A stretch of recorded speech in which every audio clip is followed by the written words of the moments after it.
Hi, I'm Gerd Tundle, acclaimed health journalist, turned motivational speaker, and transformational coach. This show is for anyone who wants to lead a happier, healthier, and inspired life. Create more self-love, inject more joy and abundance into their daily life. Join me for inspiring interviews and spiritual topics so you can become a soul warrior. Hello and welcome to another episode of the Get Inspired with Gerds podcast. I'm your host, and today I have a beautiful soul on the guest who I just fell in love with from the moment I interviewed her last time. She's an amazing soul. The work that she do is just absolutely out of this world, and just the way she sees life and the way she helps her clients, it's just so beautiful. I just love her. We had her on the show a few months ago, and the work that she does is just so powerful. And I really want people to understand some of the things that Heather will be saying today, because a lot of us don't realise where a lot of our health problems come from. And Heather just has so much knowledge and expertise in this area. And for a quick reminder for anyone who missed that show, her name is Heather Dane. She is a health coach and 21st century medicine woman who combines ancient wisdom from her Native American lineage with holistic health and nutrition. She's co-authored 2 books with Louise Hay, Loving Yourself to Great Health and The Bone Broth Secret, which is just absolutely amazing. Heather also has a Hay House radio show, Loving Yourself to Great Health, and she believes we can all heal from the inside out.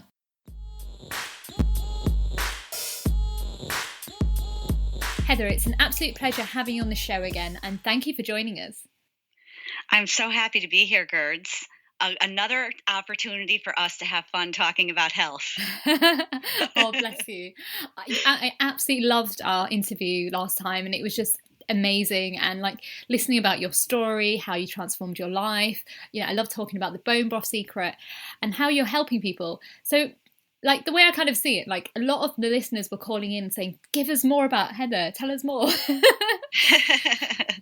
And one of the things that I would love for you to talk about is Indigenous healing secrets and how the listeners can kind of tap into this.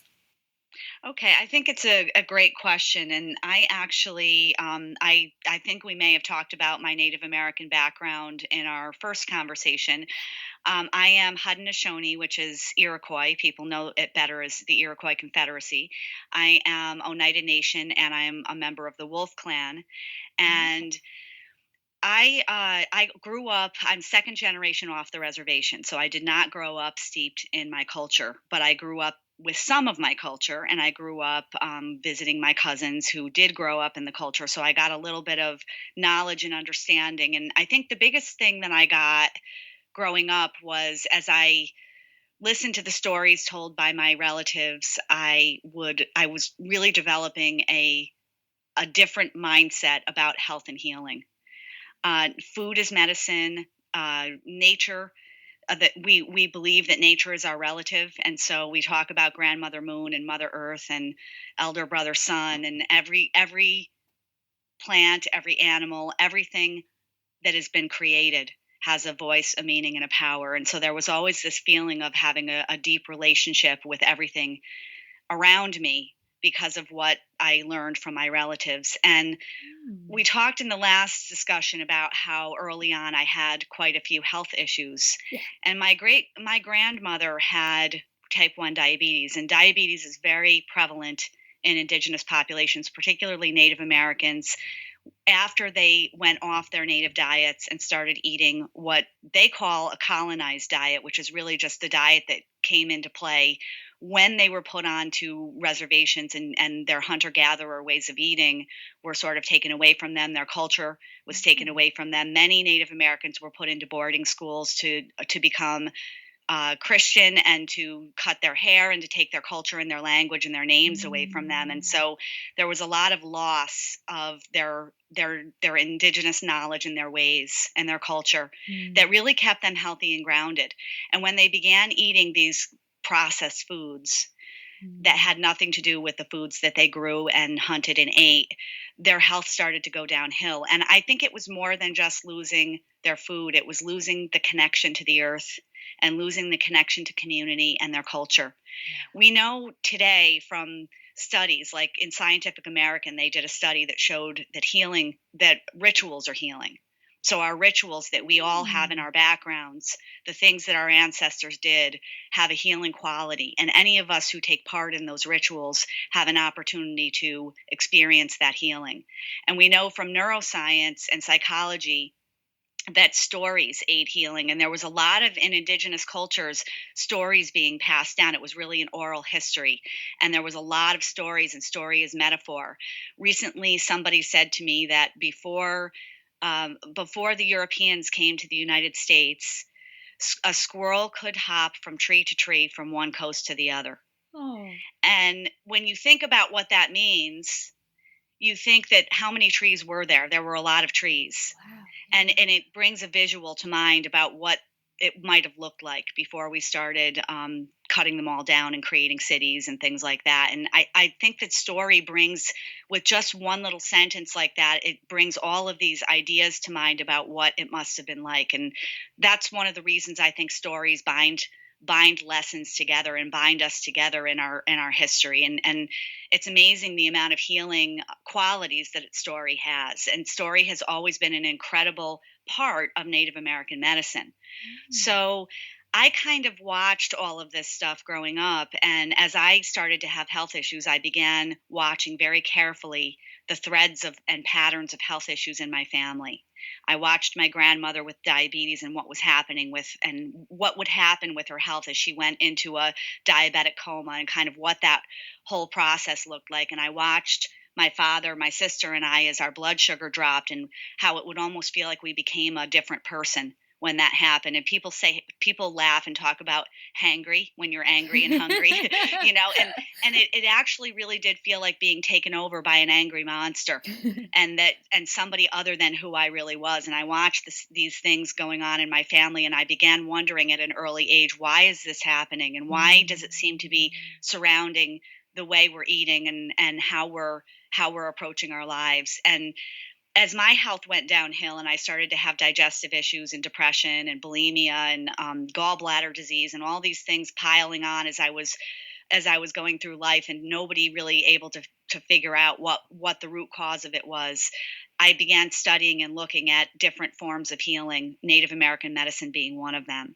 And one of the big things in Native American medicine is this idea of unfulfilled desires of the soul. So we look at food. What are you eating? How is that affecting your body? We look at story, and what is the story that you're telling yourself? What is the story that you're telling yourself about your health and about your life and about who you are? And we look at what does your soul really want? And are you living in that direction? Is that what you're doing? Because most of the time, what I've learned as I work with my clients is that when there's an illness or a trauma that seems like it's not resolving, oftentimes that illness or trauma is forcing us to take a look at how we're living our lives and make big changes. And it's easy today because so many people are looking at changing their diet. It's sort of, we think about that. That's a normal thing to think about. But we don't always think about, well, what am I doing with my life, and what is it that I really want to be doing deep down in my heart and soul? When I ask my clients that, a lot of times, especially if they're like really get it done type people, type A, they're really successful, high performers, or highly sensitive, energetically sensitive, even psychic, they have a hard time going in to their body and finding out what they want to do. The get it done people have always been following all the rules, and that was their path to success. And they have great jobs and high status jobs. And, to think about giving up a job like that is, well, everybody would think they were crazy if they wanted to do something other than that. And how would they pay the bills? And all of these things come up. And for people who are energetically sensitive, they're often so much in other people's energy because nobody teaches us how to stay in our own bodies and be in our own energy. Yeah. They're so often in other people's energy that they almost forget themselves. And so they're going through life in other people's visions and in other people's rules and in other people's energy. And so we're sort of deconstructing that process in the coaching, in our coaching relationship, to find out what it is that they really want to do with their lives.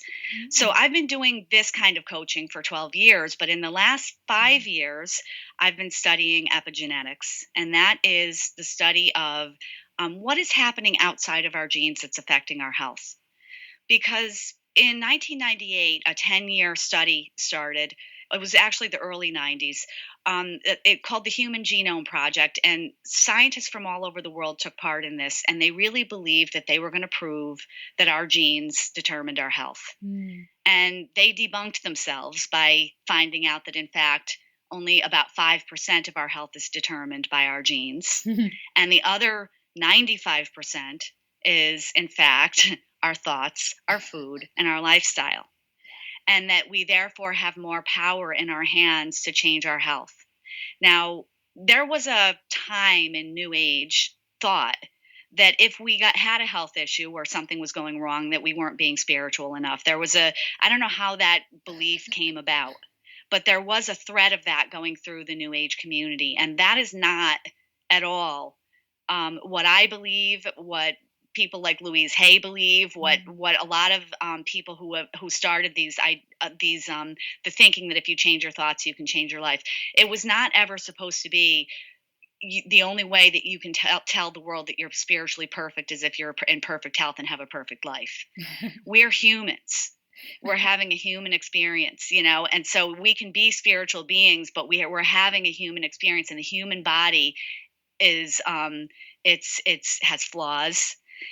We walk through life with stress and with there's electromagnetic fields, there's toxins, there's all these things out there in the world that weren't there back in our indigenous days that we're walking through in our lives today that create stress. Yeah. And that stress is 90% of what's behind of all illness. Yeah. So we're walking automatically when we wake up, and we have 123 toxins that the average person is exposed to if you're not using clean, organic personal care products like shampoos and lotions and things like that. So already the general mainstream way of life is full of things that create stress on the human body. So how does one be perfect have perfect health in any of that? I don't know. That's not easy.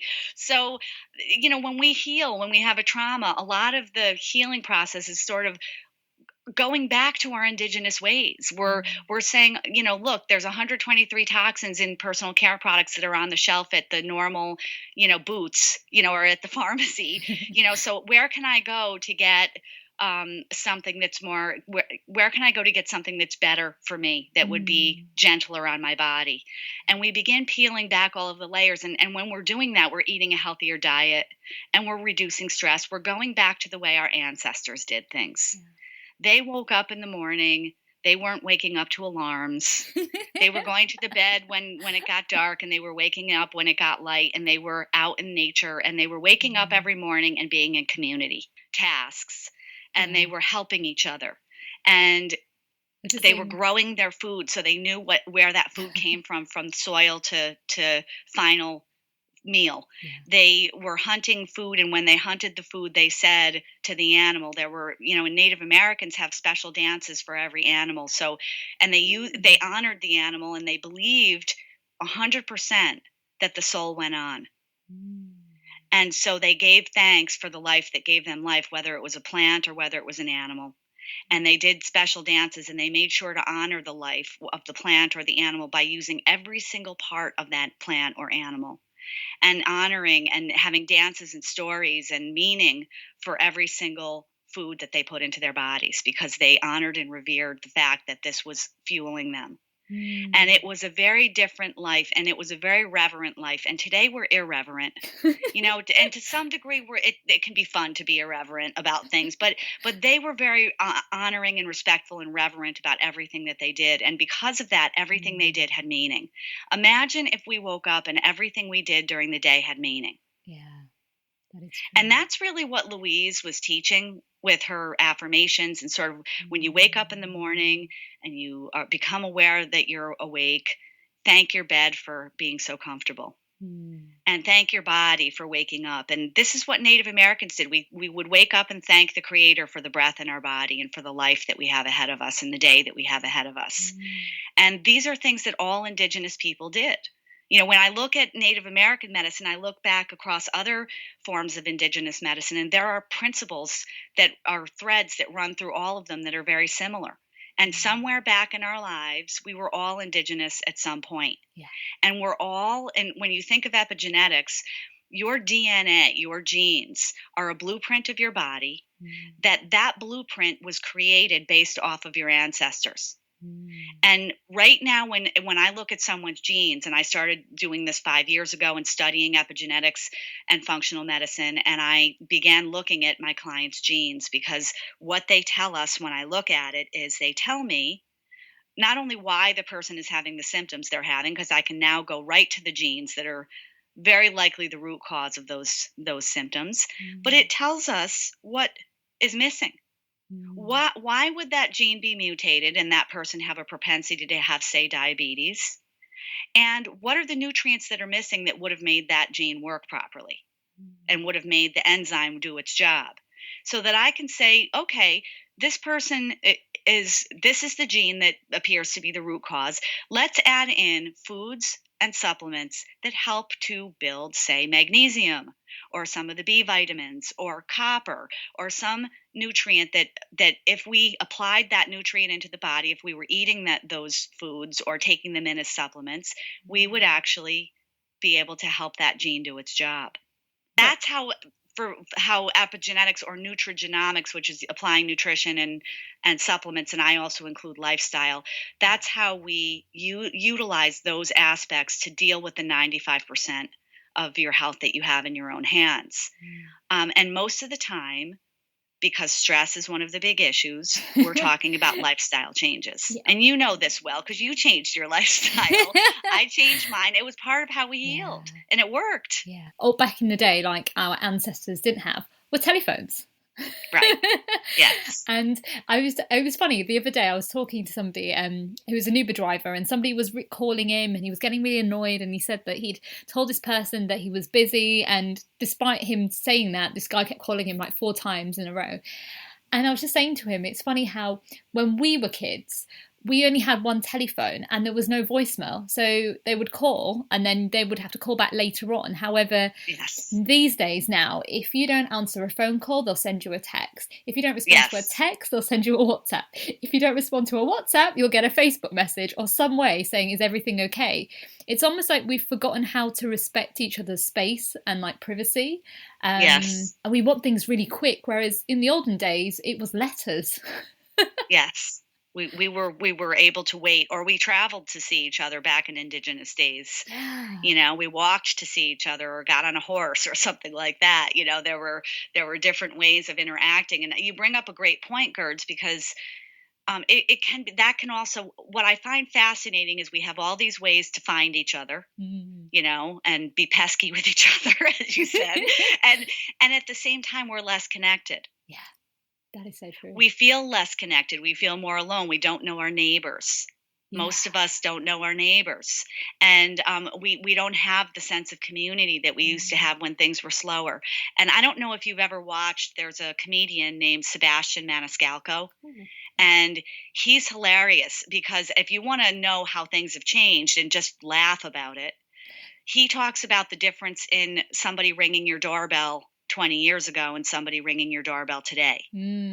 Whereas you can imagine what's going to happen next. 20 years ago, the whole family ran to the door and you didn't expect the person to show up, and you invited them in and cut some cake for them and sat down and said, you know, this is wonderful. And now everybody's hiding. Yeah. Everybody's saying, get down, hide under the bed. You know, everybody's afraid to answer the door. It's so true. And you see, it depends where you're raised as well. Like myself, I was raised somewhere called Leeds in the UK, it's like probably about 5 hours drive away from London. And London has a very different mindset. So my next door neighbour when I was growing up was like a third grandma to me. She used to bake apple pies with the apples that we had in our tree. And we used to go over and play the piano with her. And like we had a great connection. And unfortunately, when she transcended, it was almost bizarre. She used to talk about us and we didn't know. It was only till we went to the funeral that we realised how much we really cared for each other, and she saw us, as my brother and I, as her as her other grandkids. Wow. It was such a beautiful bond. I do see her as my third grandma. Like that is the way I still see her till today. Right. And then when I moved to London, I didn't even know my neighbours like next door to me, let alone down the street. Right. Exactly. Yeah. And it's we're busy. You know, I mean, this is not an opportunity to sit and feel bad about how we haven't gone next door to meet our neighbors, but just this idea that at one time, I mean, I grew up in the 70s and 80s, and we were out. We knew every neighbor. We could name everybody in every house. We were over at people's houses all the time, and all of the kids were on each other's streets playing every night.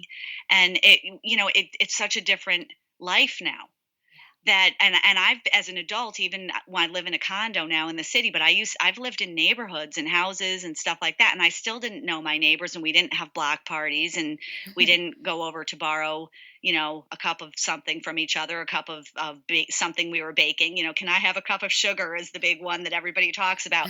But we don't do those things anymore. We don't borrow things from each other so much anymore. Yeah. We all have our own stuff, and we aren't as interconnected and interdependent. And in the blue zones, one of the things they talk about for the people who tend to live up to the age of 100 or longer than that, having community is one of the big things, because it's having people you can count on and people have your back. And that's what, so that when one person is having trouble, the other ones are there helping to lift them up. And I think as humans, we need that. And we need that. We need to support and help each other. I think of women who have children who have a baby and they're back to work in 3 months and nobody's helping them. And in indigenous cultures, they were feeding them all of these wonderful foods like organ meats, which have every mineral and every B vitamin you can imagine. And guess what the baby is looking for when they're in the womb? They're looking for all your B vitamins and all your minerals. And if the mom doesn't have them, the baby will suffer and the mom will suffer. And that's where we get things like postpartum depression and babies who are starting to have challenges, early on. And if they used to feed the mom these foods that would give them everything they needed so that the baby had everything she needed, and everything, so that they could have a healthy birth, but is also a healthy nursing period while they were being breastfed. And the mom was delivering all those nutrients through breast milk. So those nutrients creates the baby's immune system. So if the mom is deficient, the baby doesn't get a good immune system. And so I think a lot of what we're seeing today are moms who are deficient from conception through nursing, and then the babies aren't getting what they need. And this is what happens when we disconnect. Because our children, I don't have children, but I think children are our future. And children are, if we're not giving them what they need, they're not able to grow up and have what they need to be calm and grounded. And I didn't learn because I didn't have a good digestive system growing up. And I was one of those babies who was born without a good immune system and without a good set of, minerals and all the nutrients I needed. I never knew what it was like to feel. I had to work hard to feel grounded and happy and calm. And I would do my affirmations because my parents brought the Louise Hay books in when I was little. So we grew up reading them and saying, what would Louise Hay say about that cold or sore throat or whatever? And I believed in all of that, but I worked hard. And it wasn't until I healed my digestive system in my early 30s that I realized I had this intense revelation. This is what it feels like to not have to work so hard just to get to ground zero of being happy. That just to get a shred of feeling grounded. This is what it feels like to start the day with feeling good, instead of starting the day feeling like I have an uphill battle to feel good. That's interesting, because as you were saying that, it just got me thinking about like the world that we kind of live in. And so, like, kind of the job like I used to do, being a journalist and stuff, a lot of it's very alpha male, and we don't realize that we're kind of almost transforming into like the male kind of qualities and not actually embracing our like feminine essence. And like, I'm just thinking in my head, like maybe that, I guess that's linked to when the baby's being born as well, because we're trying to be like in the city, like a lot of people are trying to be like that alpha female, that the nutrients almost get depleted in that way. Does that make sense? And it's true, because it's stressful. Think of the stress that it's so your listeners and my listeners on Hay House Radio and on my Facebook page at Heather Dane Medicine Woman, our listeners are our community, and we're building this like-minded community of people who feel alone in the world because they don't think that way.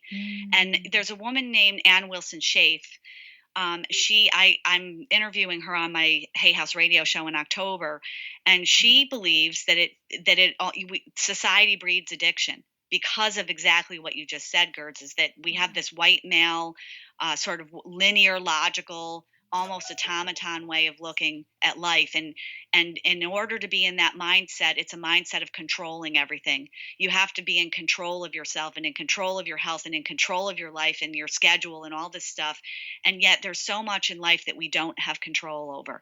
And if we're talking about indigenous medicine, and in indigenous medicine, one of the things that the belief is that we have to learn the balance between the things that we can act on and plan and control, and where we need to be led.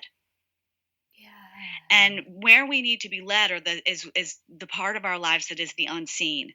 And women and people who identify more with indigenous cultures and mindsets believe that there is an intuitive part of our lives that speaks to us. There is an unseen part of our lives that has power.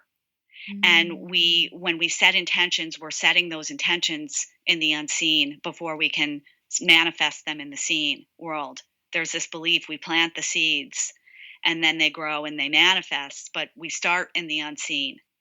And in Native American medicine, the unseen looks like a web. It's an interconnected web, almost like think of the internet. It's this interconnected web, and that is how we plant seeds in the unseen first.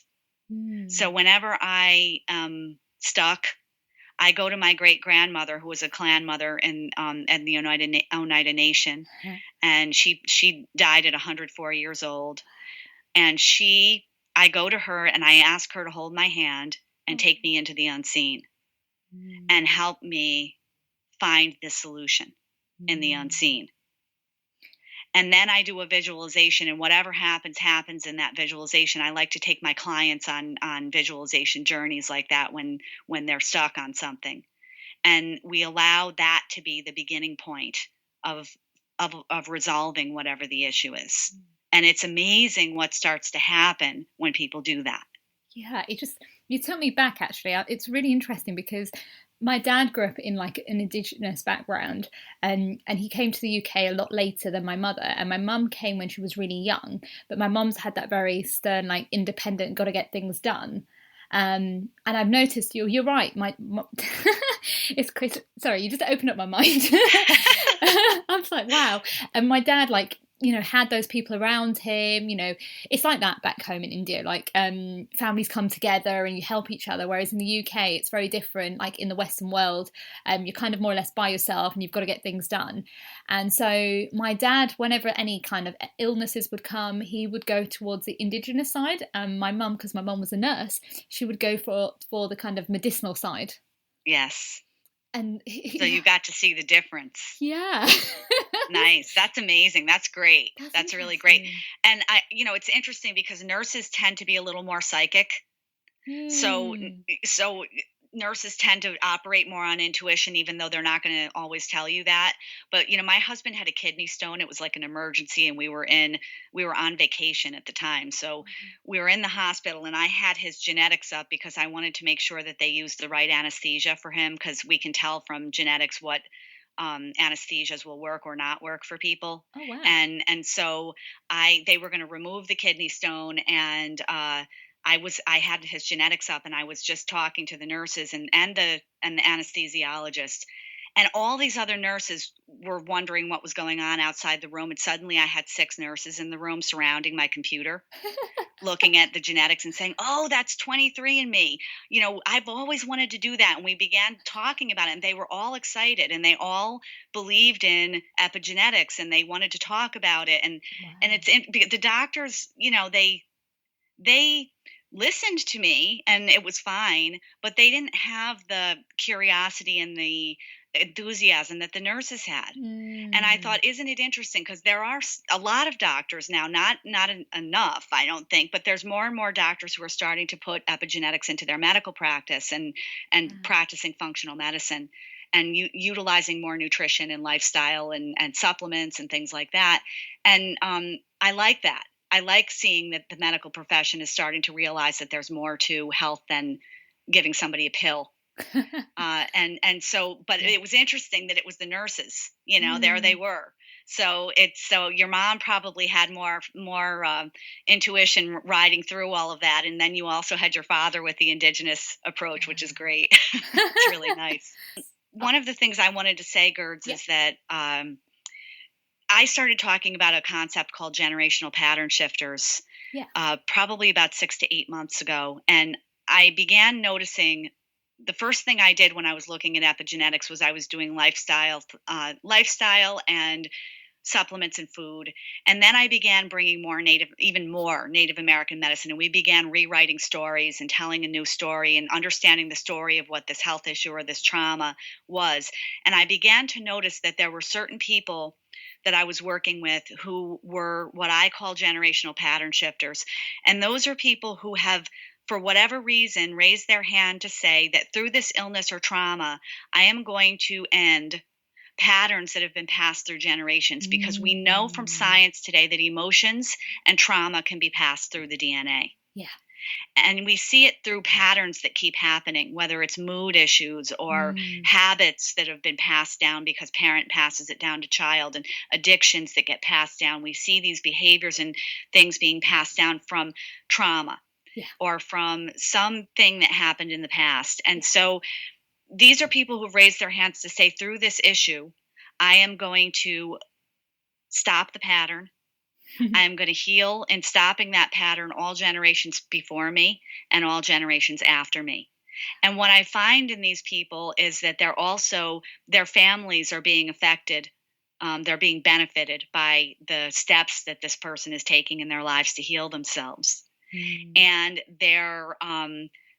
if they don't have children or they don't have anybody to pass it down to, they're going out to heal the sacred family. So I think of Louise Hay when I think of this, because she grew up in a household with a lot of trauma and abuse, Mm. and she left Mm. at in her early teens. She went out on her own, and she learned how to think differently, and she learned how to live her life differently. And while she didn't have children to pass that on to, she went back home and got her mother out of that house and said, "You don't have to live your life this way, and you don't have to think this way anymore." And she took care of her mother and helped her change the way she was thinking till the end of her life. Mhm. And then she wrote books and taught the rest of us that we can change the way we think, and that can change our lives. And that's a generational pattern shifter. Yeah. Now, one of the things Louise always said is she loves the oddballs. She loves the ones who are different because they're so interesting and she's so intrigued by them. And I find that generational pattern shifters are the oddballs. They're the ones who feel like they don't fit in. They feel like they might not fit in their family. I find that there's one in every family. And if they choose to do this work, it's deep and sometimes very difficult work. But once they move through it, they transform in huge ways. It's usually people who they may have stepped foot on their homeland, and that's when the health issue or trauma came into their bodies and minds. No It way. may be that it's just a health issue that came to mind. It may be somebody that, like for me, I felt despair for no reason. I didn't know why I felt despair. And I Mm. began thinking, why would I feel this way? And I realized as I looked back at my family, I thought, well, maybe it's because in my Native American family, all of their land was taken away. And in our nation, all of the Mm. land was taken. We were living on a neighboring nation's land. And it wasn't till my great grandmother and her sister put in a land claim case to the federal government that we started the process of getting our land back. But we had no land. And so I thought that was it. But then later I found out that my great grandmother and my grandmother were both in Native American boarding schools Oh wow. to sort of take away their culture. And I Mm. found out that my grandmother, I haven't heard all the stories, but I've heard some of them. And my grandmother at 9 years old, they had a lot of chores in those schools. And at 9 years old, she was to do the laundry for the school. And she didn't get all the soap out of the laundry. So they locked her in a dark basement for an entire summer. What? What? And these were the things that were happening, and worse, to these children. And so now I understand. There's so much more that I understand about her and about Mm. the loss of culture. Yeah. And a couple of weeks ago, I spent a week in some home in my homelands in New York with 200 Haudenosaunee women getting together to reclaim our voices as women and to reclaim our culture. And we spent the several days in culture and ceremony and in prayer and outdoors in nature and having food that we ate back then, including this corn, this Oneida white corn that has been brought back to its original state, which has nothing to do with the corn any of us know about today. It's nothing like the corn any of us have access to today. It is a completely different species of corn. It's more protein. It's a different species. I was amazed because this was my first time. I had heard a lot about it, but it was my first time eating it in a meal. And we ate a meal that was indigenous to us. And that night, my cousin, who did grow up on the reservation and did grow up in the culture, she asked me, would you like to come and sleep in the longhouse? Because some of the women, the clan mother and some other women are going to be sleeping in this longhouse, which is the type of style of house that we lived in as Haudenosaunee people. It means people of the longhouse. And so I was a little nervous at first because, from our last conversation that I have a condition called Ehlers-Danlos syndrome, and it is a collagen disorder that for me, and while I've had many of the 40 plus symptoms in this untreatable, incurable condition, I've managed and healed almost all of them with nutrition and with my lifestyle and with my sort of nutritional habits. And I thought to myself, as she asked me, do you want to stay in this longhouse? And, it's like going way back in time, and the beds are raised and they're sort of like thick branches. So we're sleeping on these thick branches. And I thought to myself, I'm not going to be able to do my routines, my green drink in the morning and all these things that I do before bed and in the morning to keep my digestive system healthy. And I said, you know what, I'm going to do it. So let's do it. And I went and slept in the longhouse, and it was not that comfortable, but it was an amazing experience. And to have 6 women in this longhouse, and as we were drifting off into sleep, a couple of them were speaking, and I felt like I was going back in time. And while I was listening to their voices while drifting off to sleep, I could feel my digestive system working and moving. And when it's not moving, I can tell because it's like it's paralyzed. But my digestive system was moving, and I hadn't done all of my routines. And it was moving because the food that my ancestors ate gave them everything they needed so that I wouldn't have a genetic condition like that. So if we ate like our ancestors, we would not be in the pickle that we're in today. Yeah. Or we would be less in the pickle that we're in today with our health, because they knew what to eat. They had a deep relationship and connection to the land, and they had deep intuition and guidance and practice every single day. And if you think of like having a job, like what our jobs are and how we've developed expertise in our jobs, and sometimes we can do them without even thinking, and sometimes we're brilliant at certain things in our jobs. They were brilliant at knowing what the body needed and what the earth could do, and what plants could support good health and what animals could support good health. And that's what they were brilliant at, among other things. They lived in the unseen, and they knew how to have these relationships with food that would help their body thrive. And so I got to have an experience of my body saying this, my DNA knows the language of this food. And our DNA is all based on what our ancestors ate, and our DNA and all of the things that make us, in quotes, weak. We weren't weak when we were indigenous in those places because we ate foods that fed them. Yeah. And we didn't have to have these things. We didn't have to have all of these incurable, untreatable genetic conditions, because they knew what plants and what animals would help us heal and not get into an issue, because they had a knowing of that. And when they started to feel bad, they would go find a food that would help them feel better. And then they would pass that down through their clans and their families. So there's just such a wisdom there. And if we were to go look at indigenous wisdom and Ayurvedic medicine and Chinese medicine, Native American medicine, ancient Italian and Albanian medicine, we go back and look at these medicines, we would see the wisdom and the brilliance in how they prepared food and the things that they put together and Mm. what they did in order to help the body, and how all of this technology of us being having hyper hygiene and using antibiotic everything on our hands, and all of this stuff was actually stopping the healthy bacteria from helping us Mm. be healthy and have good immune systems and our digestive systems to do what they needed to do to help us heal. All of these things they were doing with fermented foods and sourdoughing Yeah. everything and using certain spices for foods and medicines. All of the things that they were doing to take us back on journeys and help us connect. It was a constant connection to everything around us. Those, if we were doing those things and had time for those things, we Mm. would not be in the situation that we're in today, and we would be able to find our way back through trauma and through health by connecting with all of the things that help us heal. This is just mind blowing because you're taking me to other areas. You're so right, because I can remember a time back a few years ago where I kind of became an atheist. I went away from my culture. I was just trying to find myself because obviously I'm Indian, but I grew up British. I always had like a lost identity. And when Yes. I had that lost identity, my energy would deplete.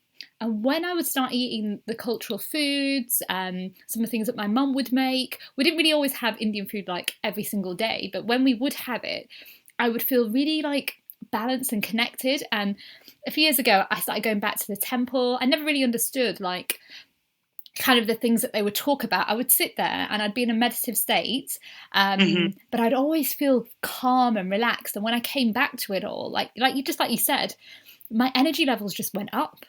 It's Yes. it's so interesting how sometimes we want to run away from it because we're trying to find out who our identity is. However, Yes. we just need to remember those little things do help us. We are who we are, and obviously our culture doesn't define us. However, they still help us to heal. Yes. And that's why, when I started talking about all of these things, all of these people started emailing me and calling me and asking me where can I read about this? And because this has been a deep part of my practice with my clients, I haven't written a lot about it. And so a bunch of people were asking, and I ended up deciding to teach. I'm going to teach a class about this at the Open Center in New York City on Saturday, October 28th. And so if anybody wants to learn about that, you can go to opencenter.org and learn more about that class, or you can come to my website at heatherdane.com and I have information about the class.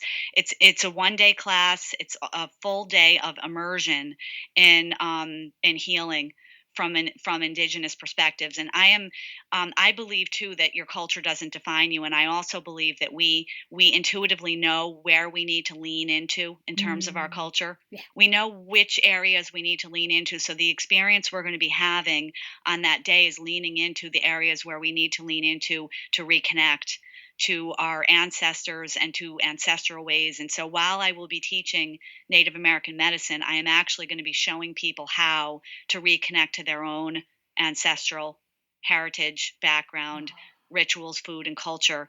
And I also have where I'm teaching this class with Amy Scher, who wrote the book How to Heal Yourself When No One Else Can, among other Oh, books. And she's an energy therapist, and she's really good at helping people clear inherited trauma. wow. So we're going to do a whole day of clearing out through a variety of different techniques. Inherited trauma, generational patterns, and to shift that generational pattern, and to also do what I'm calling right now creating a wolf pack. Wolves, I love wolves. I mean, not only because I'm Wolf Clan, but wolves are the ultimate protector of our ecosystem. And many people are afraid of wolves, Mm. but what wolves did in nature is that they would scan the ecosystem and find out where there were not enough plants, and they would actually eat the animals that were eating the plants that were endangered, so that the plants Mm. could come back to health again. They would scan the ecosystem and look for where it was out of balance, and through their habits, their eating habits, and their general habits, they would make sure that it was in balance so that the ecosystem could thrive. Wow. because we need the ecosystem. We need a little bit of all of the stuff in our ecosystem. And the wolves somehow came in to do that work. And because of that, they have no natural predators. I guess they trusted their And intuition, right?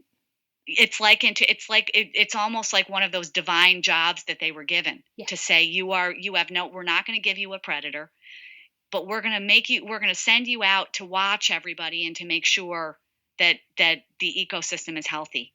And from a Oneida Nation perspective, from a clan perspective, the job of wolf clan members is to help people live the path that the creator intended them to live. So it's to help people walk their sacred path. And I take that really seriously as a coach, because I feel that we all came here. I mean, our DNA is all completely different, which is why there is no one size fits all diet, and no one should make anybody feel guilty for what they feel like they need to eat for their health. I think that if we all focused on a zero waste mentality and went back to honoring all of the life that gives us life, we could stop participating in what I call a colonized food system, where somebody with a male, I'm going to control you culture came in and decided to do mean things to our earth and to all of the beings on earth. We can separate from that and work only with the farms that are growing plants in ways that are healthy to the environment and to the plant itself and to the soil, and animals that are living their native lives out, eating their native diets, and not this forced issue of trying to force grow everything and putting GMOs into things and then splattering it with glyphosate, which is very bad inside the human body as well as the soil. You know, we if we could separate ourselves from all of the food system that promotes control and step into a place that is all about life and how life is supposed to be, and then honor that life by using all of it and not wasting, then we have an entirely different relationship with food, and we can then feed our DNA in ways that help us heal, because the medical system is not vegan. And if somebody's going on the medical system and they're in judgment of someone who's eating organ meat because they have anemia, they're actually, and they're doing it from a zero waste perspective versus taking a medication or something like that. The medical system that we live in today is not vegan. It harms animals as well. Yeah. So we have to find a way to get back into right relationship with all of life and all of life that gives us life and how we heal. And when I say that, I'm not judging people who take medications, because everybody has their own choice and their own path. But we can deconstruct the sort of colonized and controlled system that we're in today and reconnect in a way that honors life in a much bigger way. So, you know, I think that if we brought meaning back into our lives and we decided to honor what we came here to do, and the fact that we are all unique and we're all oddballs and some of us fit in better than others, but the reality is that we're all different in major ways. If we could learn to honor and respect that as well, and do what we need to do to follow our path, we would enrich everyone else around us, because we'd be healthier and we'd be happier, and we would feel safer and more secure in who we really are. Yeah. I just wanted to say, just going back a little bit about generational codes, when you were saying that, I literally was in tears.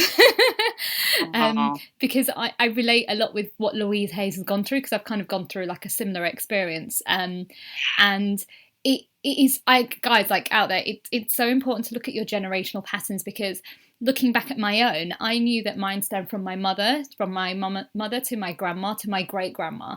And I don't know where I got it from, but it was intuition. And I saw a pattern of how all of them were taking medications that they didn't really need. And when I was able to look in from within and cut that cord and set another new kind of tone for myself, so then the next generation doesn't have to go through it, things just like cleared. I don't know how to explain it, but it's just like, and it's almost like a release on life, and it's not their fault. If they knew better, they would have done better about it. It's just, unfortunately, when you go away, like you said, from the cultural side, you kind of forget why certain things work for you and certain things don't, if that makes sense. Yes. Exactly. And also we change, our health changes, a genetic switch turns on. I turned 40, and all of the things that I did by the time I was in my early 40s, all of the things that had been working to get my digestive system working again and to heal all of the Mm. symptoms of Ehlers-Danlos, the rheumatoid arthritis, the depression, all the stuff that I had, the gallbladder disease, all the stuff that I had healed, I started to have other problems, and I began Mm. to have prolapses of my intestines, and which means your intestines are not where they're supposed to be in the body, and they start to pseudo obstruct so that like nothing is moving, and it can be life threatening. And so I that's when I began to add bone broth into my diet so that I could Mm. fix that, and my it was almost like everything lifted back up again. And when I have clients who come to me from other countries where the doctors are telling them get ready to die because you have something, because you have Ehlers-Danlos and it's in your digestive system, and you're prolapsing or pseudo obstructing, or they want to feed the person through an IV, which is very dangerous. Yeah. I This is where I say we have to start looking at this incurable, untreatable. Don't tell yourself you're getting ready to die. Let's work on your nutrition, and let's work on some other things to see what can happen. And so I had to change the way I was eating so that I could Mm. fix those health issues that I was Mm. having, or else life was going to be very, very difficult. Mm. And it worked. And so I say that to say we change. We Aging changes us. Mm. Hormonal events, pregnancy, menopause, all these hormonal events change us. We have a trauma in our lives or a major loss, it changes us. And that Mm. diet that might have been working, or those supplements that might have been working, suddenly aren't working anymore. Yeah. And that's where we have to really go into our bodies and say, what is it that I need? Mm. And maybe find places to reconnect with the culture that feels like it's the most healing, because most of us are a mix of things. Yeah. Some people have been True. adopted, but to go into that unseen and do some visualizing, and figure out through, let it come to you, let yourself be led. Yeah. You can come to somebody like me, and I can read your genes, and we can really make a lot of progress that way, and that shortcuts the process. But I Mm. want this to be accessible to everyone, and knowing that when you use your intuition and you honor your ancestry, you're actually affecting your DNA in a really good Mm. way. Just had a random thought as you were saying everything, that if you believe you have that illness, you'll feel it. Hmm. Because like myself, like this was my turning point, is when I had a cancer scare which was misdiagnosed, and when I got told that I potentially had a cancer scare, I started to feel like I had cancer. I started to feel sick. I remember just feeling not good enough, and then the moment I got the results that actually they misdiagnosed me, I just felt like, oh wow, I'm fine. Right, exactly. So I'm sometimes, glad you said that, because you're exactly right. I've gotten depressed about, if I when I had the new symptoms in my 40s, because in our 40s the collagen production goes down for everybody. mm, So everyone's collagen dramatically decreases. So for people who are having collagen deficiencies, they may start to feel like their muscle tone is going, their hair's falling out, their body's falling apart, teeth issues, bone issues, etc., arthritis, on and on. And it if you get depressed about it, like I did, and look, take some time to wallow. We all deserve a little bit of time to be depressed and wallow about yeah, the situation. But then we can lift ourselves back up and say, okay, I know I'm going through this. What can I do? yeah, And that's where the hope comes back in. yeah, And we can start thinking about ways that we can, honor the fact that this is where I am right now. And I accept this. And now I'm going to go about doing whatever I can to nourish and support and love myself so that I can heal. yeah. And it's And like, and so the mindset thing, like you said, I mean, you didn't even have it, and you were, so even that, even those folks who are afraid because their parents had cancer and they yeah. think they're going to get it too, Mm. all of this stuff, that those thoughts really matter. Mm. I think the biggest learning I had was a few years ago, my dear, when I was working with some kids who had autism. Now, usually when anybody has like any form of disability or something that's slightly different, what they do is they categorize you and put you into a box. So before, I've worked with young people that had autism, and that you kind of tell because they all kind of behave the same. And this time Hmm. I went to a different place, and oh my God, Heather, it opened my eyes in such a different way. These kids were they weren't, how can I put it?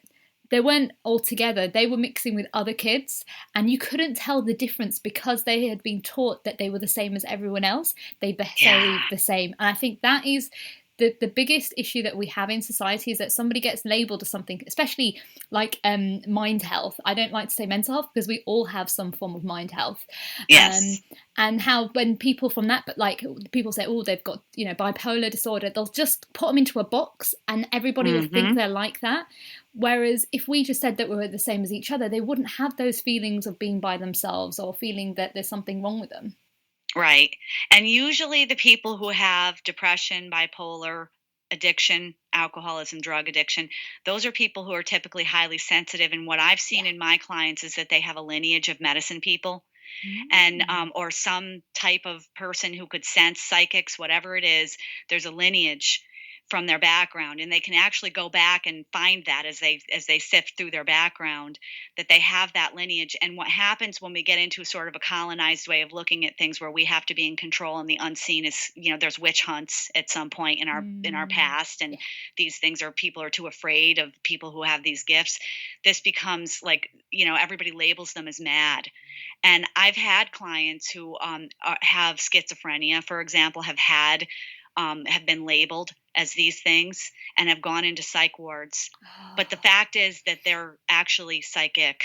Yeah. And once they honor their lineage and they start getting into the right diet and taking care of themselves and keep themselves super grounded, they realize they can see dead people. Yeah. Or they realize that they're picking up on things, and they realize that their parents were probably doing that too. And this is another generational pattern that gets dragged down. And think of the fear and the shame of being witch hunted or burned at the stake or whatever it was, and then the fear of that when you're a kid and you say, I see grandma next to me and she's saying this, and the parents are beating them or whatever they're doing, because the parent could probably have done that too, and it was too scary. Yeah. And so, you know, I've seen this happen in people, and when you look at the genetics, you can see what the deficiencies are that would lead to something like bipolar or schizophrenia or anything on the mood spectrum. Yeah. So we can heal our minds through applying the appropriate nutrients, and also then honoring this lineage that very likely these folks have. Yeah. And I think when someone has depression, like I had it as well, and it's not a bad thing. I think in society people think it's like, oh, it's a bit scary and oh, we shouldn't really talk about it. However, I think that with depression, you've got to get to that point in order for you to rise up and actually accept yourself and actually connect to the higher source. That's what I saw. I see that is what it's doing. It's making you get to that point, that awful point. So then you actually wake up and say, you know what, I need to do better. And you wake up with that energy of the higher power, and you're connected to who you are. And then you know what you want in life, and you're not going to kind of take crap. So you just talked about Indigenous medicine, right? You wake up and you connect to who you are, and you accept and you love who you are, and you know that's the waking up every day and bringing that energy of gratefulness and love and self-love and self-care into your life, and that's incredibly important. And as you said, and now we know it's epigenetic. Now we know that that's one of the things. Because imagine how much stress you just let go of when you say that to yourself. Yeah. And shame and stress and doubt that you've let go of. You've just done an incredibly healing thing for your DNA. Wow. How brilliant is that? That is amazing. Wow. Yeah. Wow. Yeah, I can see where you're coming from. Yeah.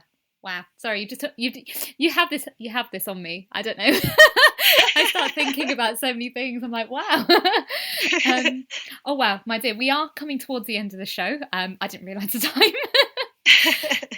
I wanted to leave with just, obviously, guys out there, Louise Hay transitioned the other day, and obviously Heather wrote, co-authored with her, and they're really good friends. So I wanted to, Heather, if you can share your 5 great memories of Louise Hay. Okay, so it's hard to put it down to 5, but I'll share 5 stories that that I really love. I mean, the first thing I want to share is when we first met. Yeah. When we first met, I had already healed my body, and I was in this sort of personal growth and healing stage of my life. And I had just learned to really step into my energy and really step into who I was. And I showed up at this nutrition conference that I was working with a nutrition teacher to teach this conference in Malibu, California, which is sort of like a celebrity hideaway in the mountains overlooking the ocean. And all these celebrities came. And I'm not a starstruck person, so I didn't really care about that. And I was in the back room getting the goodie bags because, you can't have a celebrity event without goodie bags. So I was putting the goodie bags together, and my friend who was doing the enrollment came running into the room and said, "You'll never guess who's here." And I was like, me, I'm not starstruck. And she said, "It's Louise Hay." And I, my hand was on my heart, and I said, "The Louise Hay?" And she said, "Yes." And we grabbed each other and started jumping up and down. And to me, it was the most hilarious thing that, Louise doesn't think of herself as a celebrity, but all those people that were there that were like movie stars and stuff, and we didn't even care about that. All we cared about was Louise Hay was there, and the woman who's changed our lives. And so I was really excited. And so I went out. We had a 4-day class together, and it was full days. And at one point, I loved Louise right from when I first met her. And at one point she came up to me and she said, "You have a really special light about you." And she said, "I really want to keep in touch." And I remember thinking, first of all, I was blown over by her saying that. And so, in such gratitude that she would say that. And she gave me her business card, and I gave her mine, and she said, "The writing on your business card is too small." Which is Louise. She's such a great business person. She doesn't say that, but she has all these great business ideas that are so natural and intuitive. And she's like, "You need to get that bigger writing on your business card." And so we exchanged cards, and we said we were going to keep in touch. And then I thought, I lived on the East Coast and she lived on the West Coast, and she's 40 years older than me. And I thought, how are we supposed to be keeping in touch? Like, what is this going to look like? And that's when I thought, we could meet at the I Can Do It's, the Hay House events, because Louise had just started coming back. She was 79. She had just started coming back into the teaching again. And so she was at the I Can Do It. So we started meeting, and I would get a hotel room that had a kitchen, and I would make a really healthy meal. And, when you're at those events, she's eating restaurant meals all the time. And she loved the ability to sneak away from the event and have something that was really healing, that was home cooked. So we started doing that several times a year. And then, so that, that was one of my first great memories. And then the second great memory is, I don't know if I shared this on our last call, but people may have heard this story before, but it's one of my favorites. When Hay House called me and asked me to travel with Louise, it was 2013 that we started traveling together, maybe 2012, actually, 2012. And they asked me, and I said, oh, of course I'd love to travel with Louise. So I packed my bag, and I get to Toronto, where she was doing teaching with Cheryl Richardson. And the first moment that I got there, she took me to a restaurant. She's like, "I found a really healthy restaurant. We're going to go have a great lunch." So we went. And as we were eating, she said, "Look across the street, look out the window." And I look out, and there's this giant sign that says, "The Condom Shack." And it's giant. And we started laughing. And I looked at her and I said, "We have to go, don't you?" And she goes, "Really?" She's like, "Let's go." So we finish lunch and we go over there and we buy stuff. We're in there. And my husband calls me an hour later when I get back to the hotel, and he gets these notifications on the credit card so we can monitor for security. And he said, "Did you really spend $177 at the Condom Shack?" And we started laughing. And of course, at that point, he's thinking, "Go travel with Louise whenever you want," and we just had so much fun. And, the next day we were in the lunchroom at the I Can Do It, and she pulled something out of her purse from the Condom Shack, and Robert Holden was sitting with us, and his eyes got big, and he was like, "Where did you get that?" And she said, at this place called the Condom Shack, and I have to go back there because something's wrong, and I have to take this back. And he's like, "You're not going back without me." So the next thing is we're all in the elevator, and suddenly more and more people are showing up from Hay House wanting to come to the Condom Shack. And we've got this group of 8 people, and Louise, like the Pied Piper, is leading us down the street from the hotel to the Condom Shack. And of course, everybody's laughing and having a great time. So she's always doing these unusual things that everybody is laughing and happy. And so I always, from that point on, we became shenanigan friends. Like we were always wanting to get into some shenanigan and some fun, and so that'll take me to my next memory on another trip that we were in New York City. And Louise and I, on one of the trips prior to New York City, had watched the remake of The Great Gatsby on the plane home, but we were watching it without the sound. And we were looking at the clothes, and we were marveling because she always loved the 1940s and the 1920s, and so did I. And we were marveling at how beautiful the clothes were. So for the trip to New York City, I had an artist from Etsy make flapper feathers. And I had them sent to the hotel, and they came while I was there, and I opened them up, and I got them out, and I went to her room. And she said, we're going to wear them to lunch. And of course, we wore them to lunch, and we wore them to dinner. And everybody was like, oh, what are, we have to take your picture. And everybody was all excited. And people that didn't even know her in New York City were stopping us on the street and saying, what are you celebrating? And Louise said, life. Oh. And I love that she was always doing that, is that everything in life was a celebration. And she didn't mind putting on flapper feathers and running around New York City and being, those oddballs, the ones having fun with giant smiles on their face. And everybody always smiled and stopped us. And everybody always had this look on their face of amazement when they would ask her, what are you celebrating? And she would say something like, I'm celebrating life. She always had something to say that would make people think, which was wonderful. And then the last memory is when I moved to San Diego, which was a little over 3 years ago. Louise lives in San Diego, and I became intrigued by San Diego when I came to visit her because of the trees. And she knew how much I love trees and why I loved the fact that San Diego had this amazing climate and these beautiful trees everywhere. And so what she said to me when I got here is, we're going to have fun, and I'm going to show you all over San Diego. I want you to really get to know your town. And she wanted me to connect with people. She introduced me to people. She wanted me to connect to San Diego and to connect to my community. And she wanted me to really feel this connection. She knew that I had moved around a lot. My husband and I have been married 25 years, and we've moved 22 of them, Wow. and so she knew that I had sort of bounced around, and Louise believed in connection. And so she really created this home by connecting me to people and places and experiences in San Diego. And it became the greatest community that I've ever felt like I lived in. And it's really become a place that feels like home to me in a way that it's not so easy to leave. Even though I'm adventurous and I love moving and all of that, I feel like I have a home and a community here. And I really attribute that to her and her knowledge that that's incredibly important, to have a community for your health and for your life. You have me laughing throughout it. Oh, I love that. I do. I love that. Oh, yeah. She sounds like an amazing person.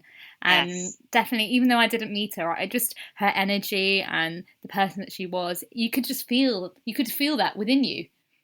Yes. She was very playful. She was up all the way up to she loved to laugh and she loved to be playful. And it reminded me, as this person who became very serious and this sort of adult, to go back to who I really was, which was, I'm actually a very playful person too. And when I get excited, I jump up and down, and, Louise would look at me and she'd go, you're not enthusiastic at all, are you? And she'd start laughing. And so, she always had this ability to bring that joy and that mischief into everyday life so that people could experience laughter. We forget sometimes to be children and to be to forget that things are serious in life, and laughter can be one of the greatest healers. And she really, I think, personified that for me and helped me bring that back into my life. Oh, I love that. And if Louise was sat next to you right now, what one message do you think she'd like you to share with the listeners? Wow. I think that she would say, stop scaring yourself and all is well. You know, that was one of the things that she said a lot that sometimes got lost in so many of her other beautiful teachings, is that we scare ourselves with our thoughts. And what is that? That's stress. And what happens when we get stressed, it's epigenetically not good for us. And so if we could stop scaring ourselves and know that we could trust the process and that all is well, trust that unseen instead of feeling like we have to control it all the time. You know, she was much more than the godmother or mother or queen of affirmations or of the self-help movement and all the titles that everybody gives her. She was much more than that. She was really a person who helped us understand what healing could be like on all levels, for food, for mind, for body. And she did it in a way that was so simple for people to understand. And so I think this idea of you know, in the dark of night, when we're most of the time waking up in the middle of the night and we're at our most scared about whatever's going on in our lives, is just to stop doing that. You know, stop scaring ourselves and just trust the process. Thank you for that. That was beautiful. And say, if any of my listeners who didn't listen to the last interview, where can they find you? They can go to heatherdane.com. And I also have a radio show on Hay House Radio. So if you go to hayhouseradio.com, it's on Tuesdays at 12 noon Pacific, which is 8 o'clock p.m. UK time. Yes. And it's 7 o'clock p.m. GMT. It's an amazing show. What was that? I'm just saying it's an amazing show. So like, guys, thank you. You'll be on. Yeah. Listen in. So you'll be on. And also the people can find me at my Facebook page at Heather Dane Medicine Woman. I am very likely about to create a community because as Louise passed, I realized that one of the ways that I got through this was my community. And I feel like we all need to have community of like-minded oddballs and generational pattern shifters, and all of us who feel so alone. And so I'm creating a wolf pack, and so that we can all run together, all of us oddballs. And so I will very likely soon on Facebook be creating a community and trying to find ways. And I'm asking people to share what they feel they need in order to connect, so that I can try to bring as many of those aspects to this community where we can recreate a blue zone type life where we have each other's backs. That is beautiful. Thank you again. I just love talking to you. It's amazing again. I love talking to you too. Thank you for sharing everything. It was just mind-blowing. Even last time was mind-blowing. This one was even more mind-blowing. And thank you for just sharing the work that you do, because it is so important. And I know that my listeners, guys, do check out Heather's website and get in contact, because Heather, you're just awesome. Thank you. I feel the same about you. I'll talk to you anytime. Bless you. Wow. I have no words. Again, Heather, you just blow my mind every time we have a chat or we have an interview. It's just amazing, and I just love the work that you're doing, and the way you're changing lives. It's just beautiful.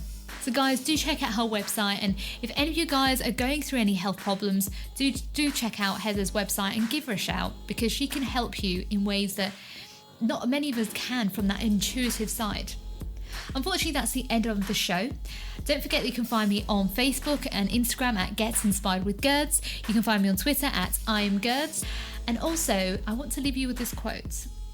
Fall in love with taking care of yourself. Mind, body, spirit. Take care, and I'll see you next week. Bye.